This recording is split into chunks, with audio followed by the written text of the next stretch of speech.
welcome to BrewTV, your one and only beer and brewing TV show located right here in Perth. Every week we'll be exploring the world of beer and brewing in Western Australia, from the home brewer to the professional breweries and everything else in between. And for you cider drinkers and ginger beer lovers, we'll also include you as well.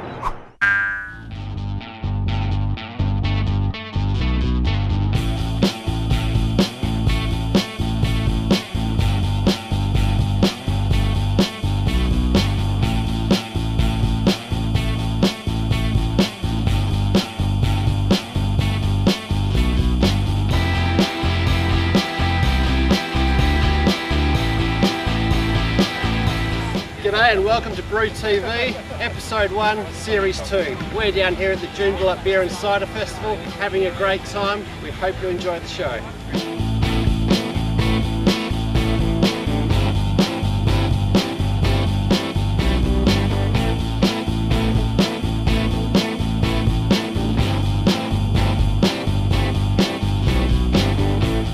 So a lot's been happening since we've been away from BrewTV. We've had a little bit of a break, as you all know. Great to be back. A couple of weeks ago we were down at the Fremantle Beer Festival. Had a great time there. That was a WA Brewers Association organised event.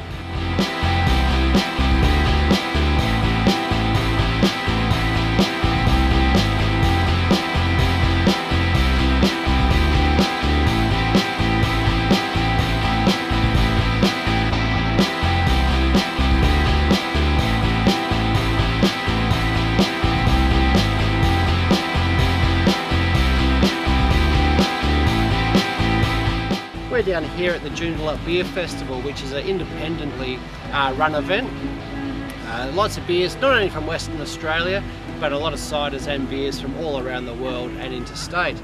So it's a good mix, but it's giving the general public who may just be used to their standard beers that they get served in the pubs a chance to come down and try different beers, different ciders that they may not be into.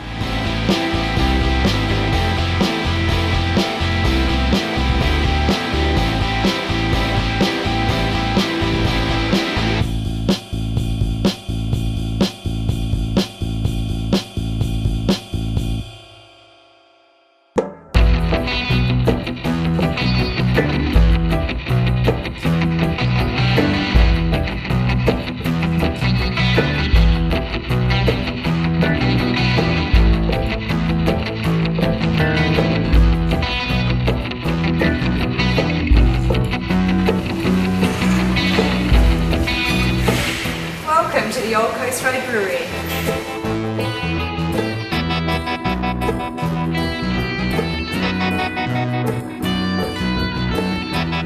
So we're here with Karen Curtis, our manager at the Old Coast Road Brewery. How are you going, Karen? Very well, thank you. Enjoying the day? It's a I lovely am. day out there, yep.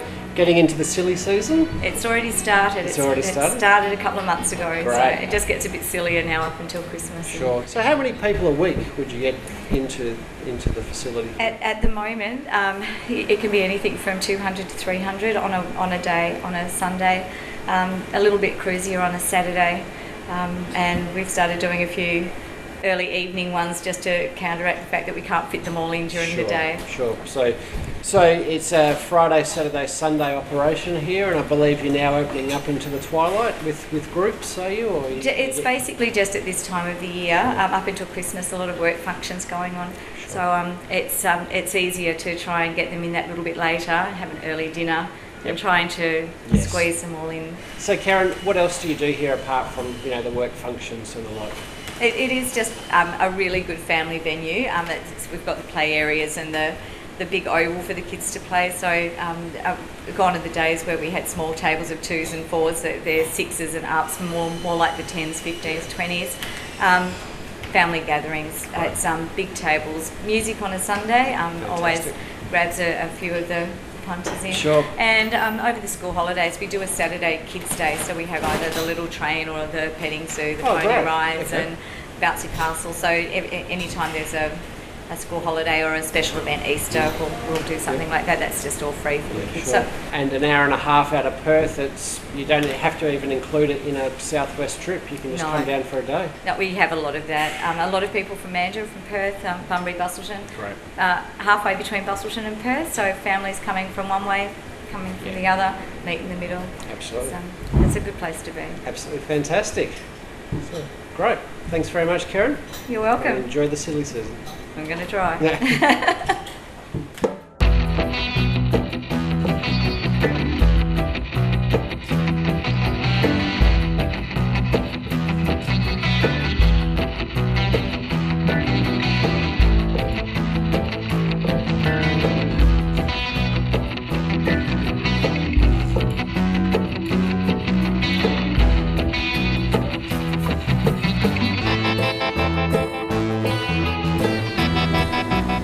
Down here at the Old Coast Road Brewery.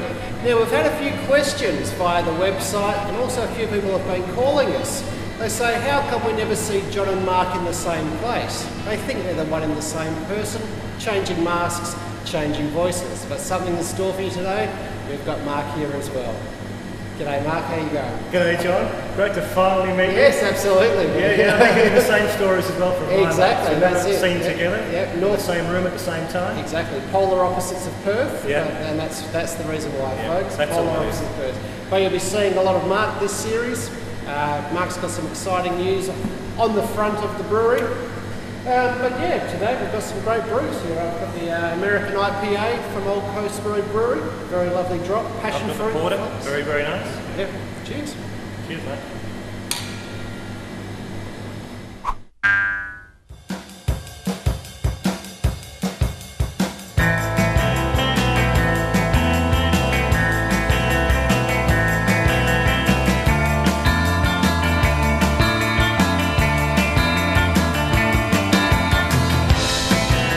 As John said, today we're at the Old Coast Road Brewery, and I'd like to introduce head brewer and owner, I guess, Andrew Harris. Hi, Andrew. Hello. Thanks very much for having us along. That's right. Thanks for coming. So, Andrew, can you give us just a bit of an intro? How long have you been here? We've been here about 5.5 years, mate. Started off, I bought the property a couple of years before that. We set up all the olives and the irrigation, and then we started construction of the building, and basically went from there. Now, you've got your background isn't originally in brewing. You're I'm a pharmacist? I'm a pharmacist by profession. Yeah. So what happened? I spent about 20 or 22 years in the industry, owning pharmacies and doing various things, and I suppose I just needed a bit of a change. Yeah. And a bit like yourself, I suppose I thought that brewing would be a good fit for me. I had a bit of a chemistry background. Yeah. And then I just got into, I was always a home brewer. Yeah, okay. And then I did some study and joined the WA Brewers Association, started mixing with the commercial brewers. Yep. And went from there. That gave you the inspiration you needed to take the lead. Basically, yeah. That's great. So it's a story we hear a lot, isn't it? People who turn their hobby into a passion and into a career. Absolutely, and at the recent Fremantle Beer Festival, I ran one of the master classes there, which was on that very topic. Right. Not so much about making a leap to opening a commercial brewery, but more about how amateur brewers can bring their beers up to the commercial level. Yeah, okay. Better sanitation, more consistency. Exactly, temperature control, just all the sort of little things that we do that really now with all the gear that's available, the home brewers can do it as well. I mean, the days of just getting your tin of malt extract and pouring into a bucket, people can still do, but as you know, there's a lot of stuff out there now where guys can just bring it right up. And some of the beers that guys like yourself make, are equal to, and in some cases surpass, like the commercial beers. Yeah, that's good that you're sort of still investing in the home brewers now that you've made the move yourself. Absolutely, it's all about spreading the word about craft beer. That's what it's all about. So speaking of craft beer, what are your favourite brews that you guys make? Oh, they're all favourites. Mine is actually the porter. I just like my darker beers. I love the fullness of the flavour. I love the chocolate and the sort of coffee notes there. It is a very tasty drop. Yes, but then again, at times when I perhaps don't feel like consuming too much alcohol, I prefer to have our bitter. It's only 3%, but it's got quite a malty flavour with a nice hoppy finish. So a bit like the British milds. Yeah, I had this last week, and that was kind of my favourite. In the same way that Rogers, the mid-strength from Little Creatures, is probably my favourite from their beers. It's still full of flavour, but you know that you're not sort of getting hammered with it. Well, the Rogers is of course more the American style where they've used Cascade hops. Kind of hops. This is the English style where we've used the East Kent Golding hops. Yep. We've got Marisota British malt in there. No. So we've tried to keep it true to style. Yep. And the idea is that you compensate for the low alcohol with boosting up, some of the bitterness and some of the other flavours. Just a sort of technical question. How do you get that much intensity into a mid-strength beer? Is it just, do you have the same sort of grain build, or do you make a full-strength beer and then somehow get the alcohol out of it? There's different ways of doing it. We lessen the grain build. Lower the grain build. Yeah, so we've got a lower gravity beer. Okay. But what we'll do is we'll use a quite high mash temperature. Right, yeah. To try and give us more of the maximise the extract. The dextrins and the those unfermentable sugars. Yeah, sure. So that that gives us a bit of mouthfeel and a better body. Okay. So if we're making a lager or a beer that we want it to be crisp and thin, we'll bring the mash temperature down to say 67 degrees. Yep. A beer like this, we'll try and mash it up to 70, 71. Okay. So that we can maximise those the long chain sugars and give you a better mouthfeel. Yeah, it's a really tasty drop. How popular are these more craft beers compared to something that people are more familiar with, like a Pilsner, in terms of the consumer? Are people's palates being educated and they're moving towards something like this? They are, but it's taking time. I mean, our Pilsner is our most popular beer. Just because it's a lager and it's near to what people are familiar.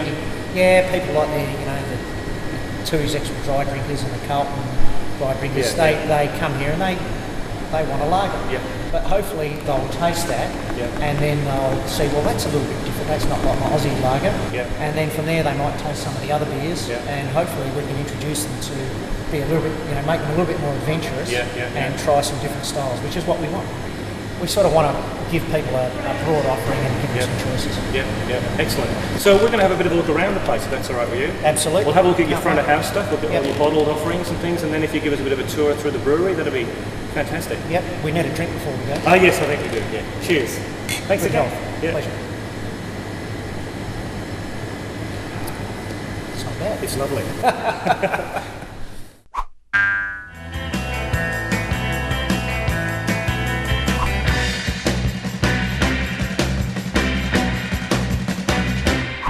Want to come in the brew house? We'll have a bit of a look around. Be great. There's just some input we've got out here. That's our plate frame filter. So the Pilsner's the only beer we filter. Just because lagers, people are crystal clear. Clear. Ales can be a bit cloudy. All our tanks are on wheels, so we can move everything around. It gives us mobility. We don't have to have any fixed piping. So we avoid infections in pipes, which are always a hassle in breweries, especially when you've got bends in pipes. We talk about sanitation a lot on the show, so we know exactly what you're talking about. Well, when you've got fixed stainless piping, you've got bends and tees, your infections are always a problem. Little spots of bacteria to grow. We avoid all that hassle. We use flexible hose for everything. So easy to clean.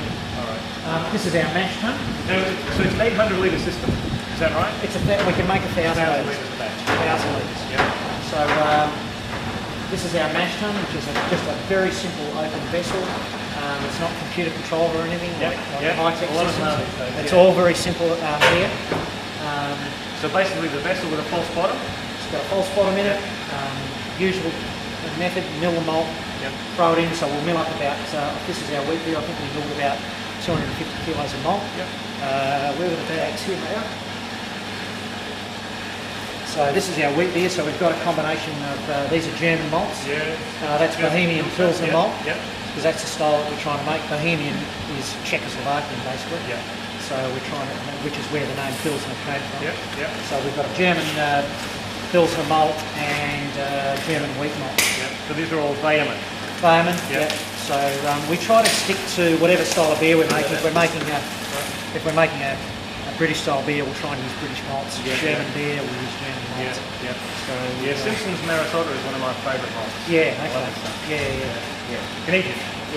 Right, so we've got mash tun. You did your milling earlier today. The milling we do here. We've just got just a 2-roller mill. Goes into the mash tun. Then you put your hot liquor in. Got our hot liquor in. Our kettle is over here. So I think Steve is just about to sparge off, so we'll start pumping the runner into there, Okay. into our kettle. We'll So boil it up. sparging, if people don't know, that's the application of the water on the top to push the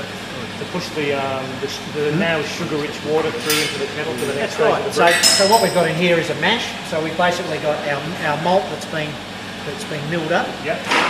Sitting in the bottom, we've got water up to about there, and we're now going to try and run that liquid out. Yep. And the husk and the other fibrous substances that are in the malt are going to act as like a filter bed, Yep. and that's going to help us clear up that liquid as it runs out Yep. Into the kettle. And I heard you saying a while ago that you use rice husks. Not in every brew, or do you put them in as a bit of a safety measure to stop stop mash from happening? Particularly in the wheat, Yep. it's crucial because, as you know, wheat having a lot of gluten in it tends to get very gluggy, and it's often you'll get a stuck mash where basically you won't get any runoff out. So we'll put some rice hulls or rice husk in there, which just helps to open the mash up a bit and let it out. Great. Okay.